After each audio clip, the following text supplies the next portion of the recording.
आपल्या धर्माचा उत्कर्ष आणि धर्म वाढत असेल काय, अरे धर्मासाठी महाराणा प्रतापांनी गवताच्या बियाच्या भाकरी खाल्ल्या, पण अकबराला ते शरण गेले.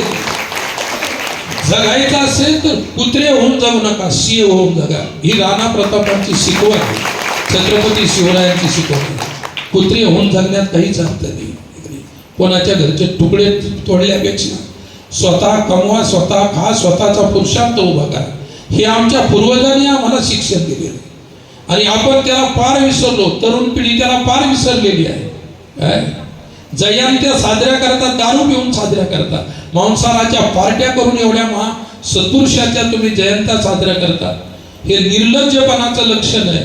एवढ्या महान विचार आणि महापुरुषांची जयंती त्यांच्या विचाराप्रमाणे साजरी झाली पाहिजे.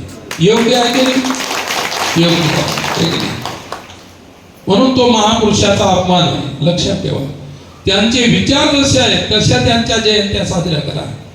काय होते ते लोक, कसे होते ते लोक, आणि त्यांच्याच वंशात तुम्ही आम्ही जन्माला आलो आहे की नाही. कुत्रे तरी बरे आपले, कधी कधी असं म्हणावं लागतं. आपल्याला काहीच उरलेलं नाही. म्हणून आपल्या पूर्वजांना लक्षात ठेवा. मग त्या भिल्ल लोकांच्या वस्तीमध्ये आम्ही